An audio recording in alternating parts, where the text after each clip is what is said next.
जय श्री कृष्णा। वीडियो को लाइक कर लीजिएगा और चैनल को सब्सक्राइब कर लीजिएगा। भगवान पर भरोसा रखोगे तो कभी भूखे नहीं रहोगे।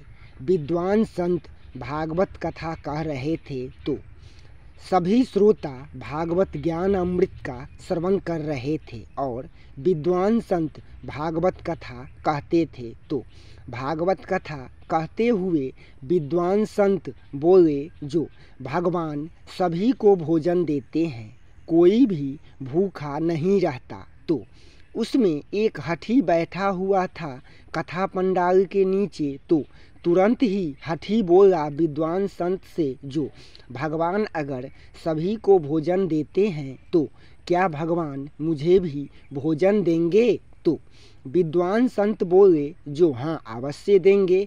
भगवान सभी को भोजन देते हैं तो तुम्हें क्यों नहीं भोजन देंगे? तो तुरंत ही हठी वहाँ से उठ करके चल दिया और दूर जंगल में चला गया और दूर जंगल में जा करके पेड़ पर चढ़ गया और अपने मुंह से बोल रहा था, जो देखते हैं जो भगवान हमें कैसे भोजन देते हैं। तो कुछ समय बाद एक डाकू राजमहल से राजकुमारी को चुरा करके ले करके भाग रहा था। तो जिस पेड़ के ऊपर हठी बैठा हुआ था, उसी पेड़ के नीचे डाकू ने अपने सभी घोड़े को और सभी सैनिक को रोका और उसके बाद राजकुमारी को घोड़े से नीचे उतारा और राजकुमारी को 56 व्यंजन, स्वादिष्ट पकवान, खीर और मिठाई दिए भोजन करने के लिए। तो राजकुमारी जैसे ही भोजन करने के लिए हाथ बढ़ाई,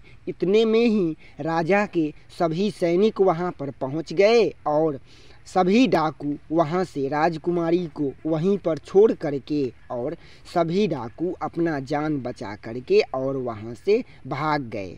फिर उसके बाद राजा के सभी सैनिक ने राजकुमारी को राजमहल में ले गए और फिर उसके बाद राजकुमारी गई राजमहल में और फिर उसके बाद जिस पेड़ के ऊपर हठी बैठा हुआ था, उसी पेड़ के पास गाय चराते हुए बहुत सारे चरवाहे आए। गाय को लेकर के गाय चरा रहे थे। तो चरवाहे ने देखा जो पेड़ के नीचे भोजन पड़ा हुआ है और पेड़ पर एक भूख से व्याकुल होकर के भूख के मारे रो रहा है। सो ऐसा कैसे होगा? इतना स्वादिष्ट व्यंजन भोजन नीचे पड़ा हुआ है और ऊपर भूख से व्याकुल होकर के रो रहा है। सो ऐसा नहीं।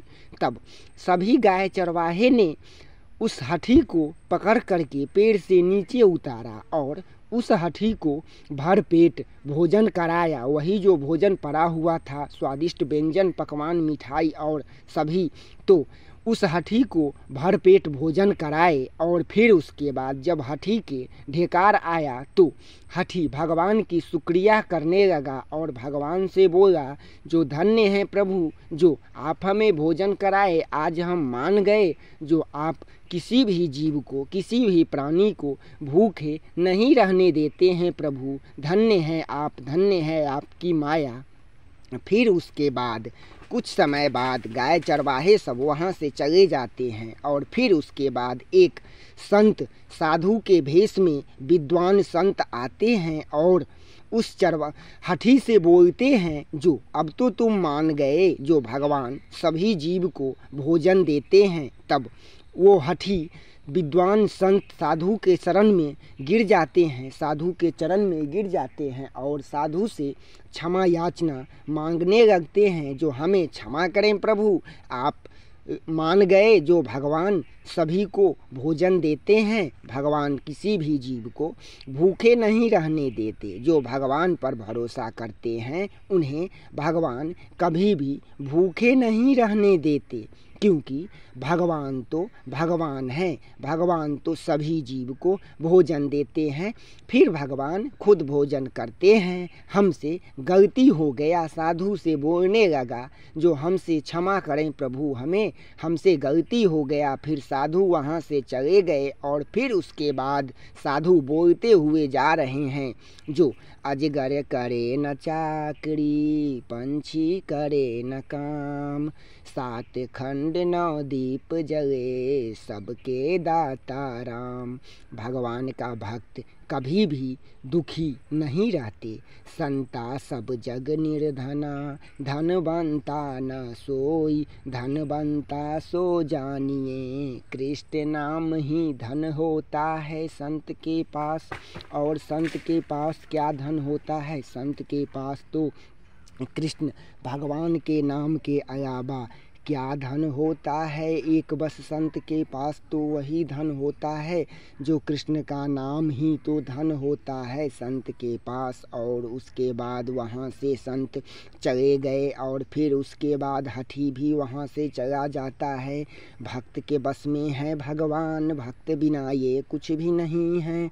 भक्त हैं इनकी जान, भक्त के बस में है भगवान, भक्त बिना ये कुछ भी नहीं है। भक्त हैं इनकी जान। भगवान तो भावना के भूखे होते हैं।